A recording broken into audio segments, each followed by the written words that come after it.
Dear students, हम algorithms पढ़ेंगे जिसके अंदर हम इनफिक्स नोटेशंस जो कि फुली पैरेंथेसाइज्ड होती हैं उनको हम कैसे पोस्ट फिक्स में चेंज करते हैं। तो उसमें यह है कि space delimited list of token represent a F P infix expressions operands are a single characters and operators. तो उसमें आमतौर पर हमारे पास क्या होते हैं, ऑपरेंड्स होते हैं और ऑपरेटर्स होते हैं, जबकि हमारे पास ब्रैकेट्स वगैरह भी इस्तेमाल होती हैं। अब इसका जो हमारे पास मेन अल्गोरिथम है fully parenthesized expressions infix to postfix, उसमें क्या होता है कि initialize stack for operators output list.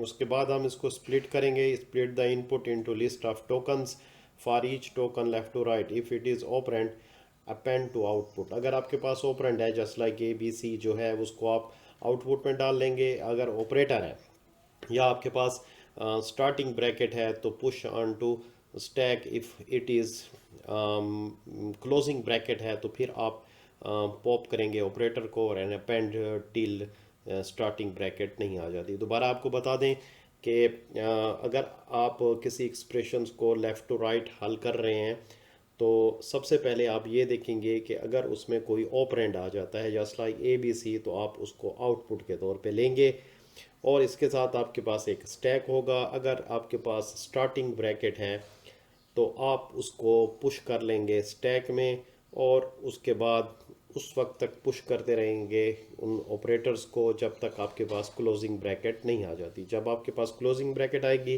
तो आप पॉप का अमल करना शुरू कर लेंगे, यानी स्टैक से उन ऑपरेटर्स को निकालना शुरू कर देंगे यहाँ तक कि आपके पास दोबारा स्टार्टिंग ब्रैकेट आ जाए। अब यहाँ पर हमारे पास एक एक्सप्रेशन है, इसको हमने infix to postfix change करना है। तो देखेंगे कि ये कैसे हमारे पास चेंज होता है। अब इसमें देखें आपके पास ये स्टार्टिंग ब्रैकेट है जो कि आपके पास ओपनिंग ब्रैकेट है। इसके अलावा इसके अंदर एक्सप्रेशंस हैं A plus B, C minus E and F plus G up to so on. तो स्टैक आपके पास जो है वो एम्प्टी है, जबकि आउटपुट भी हमारे पास क्या है, एम्प्टी है।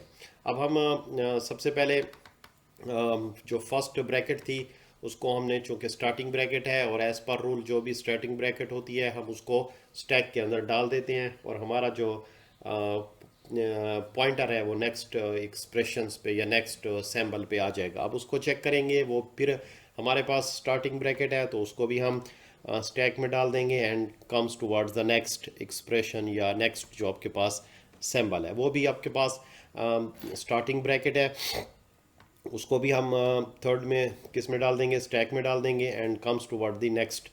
तो नेक्स्ट जो आपके पास पॉइंटर आया है उसमें आपके पास ऑपरेंड है, जो आपके पास ऑपरेंड आएगा उसको आप आउटपुट के तौर पे लेंगे और जो आपके पास ऑपरेटर आएगा उसको आप स्टैक में डालते जाएंगे। तो आप नेक्स्ट उसमें जब आपके पास वैल्यू आएगी तो यहाँ पर आउटपुट में ए आ जाएगा। अब पॉइंटर जो है वो प्लस के निशान पे है, प्लस का निशान ऑपरेटर है तो उसको भी हम कहाँ पर डाल देंगे, स्टैक में डाल देंगे।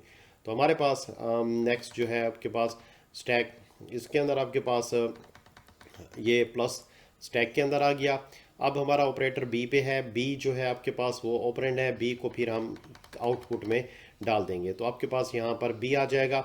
अब उसके बाद आपके पास क्लोजिंग ब्रैकेट आ गई है, जहाँ पर आपके पास क्लोजिंग ब्रैकेट आ जाए तो फिर जो भी आपके पास स्टैक के सबसे लास्ट पे जो वैल्यू हमने डाली होगी उसको हम पॉप कर लेंगे। तो स्टैक में सबसे लास्ट, क्योंकि स्टैक जो है वो लास्ट इन फर्स्ट आउट के असूल पे काम करता है, तो हमारे पास लास्ट पे हमने प्लस डाला था, उस प्लस को हम बाहर निकाल लेंगे और उसको आउटपुट में डाल देंगे तो हमारे पास ये वैल्यू आ जाएगी ए बी प्लस। नेक्स्ट फिर हमारे पास ऑपरेटर है जो कि स्टैरिक है, इसको फिर हम अपनी स्टैक में स्टोर कर लेंगे। ये हमारे पास इसके बाद फिर स्टार्टिंग ब्रैकेट है वो फिर हमारे स्टैक में आ जाएगी। उसके बाद हमारे पास ऑपरेंड है, ऑपरेंड को हम आउटपुट के तौर पे लेते हैं तो सी को हम आउटपुट के तौर पे लगा देंगे। उसके बाद हमारे पास माइनस का ऑपरेटर है, माइनस का ऑपरेटर जो है वो हमारे पास फिर इसके अंदर आ जाएगा, स्टैक के अंदर आ जाएगा। तो माइनस हमारे पास स्टैक के अंदर आ गया। उसके बाद हमारे पास ऑपरेंड है ई, ई को हम बाहर आउटपुट के तौर पे लेंगे तो हमारे पास ये ई हमारे पास आउटपुट के तौर पे आ गया। अब हमारे पास फिर क्लोजिंग ब्रैकेट है, जब क्लोजिंग ब्रैकेट आ जाए तो स्टैक का जो भी फर्स्ट वैल्यू होती है जो उसके अपर मोस्ट वैल्यू होती है एंड पे वो हम निकाल लेंगे, वो माइनस है तो हम माइनस को आउटपुट के तौर पे ले लेंगे। फिर उसके बाद दोबारा क्लोजिंग ब्रैकेट है, तो फिर हमारे पास जो ऑपरेटर आ रहा है, जो लास्ट वैल्यू आ रही है एंड पे, उसको हम ले लेंगे, वो स्टैरिक है, तो हम स्टैरिक को एज ए आउटपुट के तौर पे बाहर निकाल लेंगे। तो हमारे पास ये जो स्टैरिक है ये बाहर आ जाएगा। उसके बाद नेक्स्ट हमारे पास फिर ऑपरेटर है। इस ऑपरेटर को आप फिर ले लेंगे एज ए स्टैक, तो स्टैक में आपके पास ये स्टोर हो जाएगा। उसके बाद फिर ओपनिंग ब्रैकेट है, ओपनिंग ब्रैकेट को भी फिर आप स्टैक में ले लेंगे, तो ओपनिंग ब्रैकेट फिर स्टैक में आ गई। इसके बाद फिर आपके पास एफ जो है वो ऑपरेंड है, तो ऑपरेंड को आप बाहर निकालेंगे यानी आउटपुट लेंगे, तो आपके पास ये जो ऑपरेंड है ये आउटपुट के तौर पे यहाँ पर आ जाएगा। उसके बाद आपके पास नेक्स्ट जो ऑपरेटर है वो आपके पास आ जाएगा प्लस पे, तो प्लस फिर आपके पास ऑपरेटर है तो स्टैक में आ जाएगा। अब इसके बाद आपके पास नेक्स्ट फिर ऑपरेंड है, कौन सा है, जी। जी को हम आउटपुट के तौर पे बाहर निकाल लेंगे। अब उसके बाद फिर नेक्स्ट जो ऑपरेटर आएगा वो किस पे आ जाएगा, क्लोजिंग ब्रैकेट पे, तो जो टॉप पे वैल्यू होगी वो उसको हम बाहर निकाल लेंगे। टॉप पे आपके पास प्लस ठहरा है तो प्लस को हम बाहर निकाल लेंगे। उसके बाद फिर आपके पास क्लोजिंग ब्रैकेट है, तो टॉप पे जो वैल्यू है उसको हम फिर बाहर निकालेंगे, तो आपके पास कौन सी वैल्यू आ जाएगी, जो आपके पास स्लैश है वो बाहर निकल आएगा एज ए आउटपुट। तो यूँ स्लैश और फिर क्यू जो आपके पास है वो आपके पास क्या हो जाएगा, एम्प्टी हो जाएगा, और यूँ आपके पास जो डेटा था, जो एक्सप्रेशन था, वो इन फिक्स से पोस्ट फिक्स में कन्वर्ट हो गया। तो इसमें प्रॉब्लम्स जो होती हैं आपके पास, जो फुल्ली पैरेंथेसाइज्ड एक्सप्रेशंस होता है उसमें बहुत ज़्यादा पैरेंथेसिस इस्तेमाल होती हैं, और उसके प्रेसिडेंस रूल्स बनाने पड़ते हैं वगैरह वगैरह, तो इसलिए थोड़ा सा प्रॉब्लम आता है। अब हम इन फिक्स को पोस्ट फिक्स में चेंज करते हैं, तो initialize stack for operator, output list, split the input list of tokens for each tokens left to right. It is operand, append to output. If it is push, uh, if it is अगर starting bracket है push on to stack, if closing है तो pop till जब तक के दोबारा कोई starting bracket नहीं आती जिसके अंदर।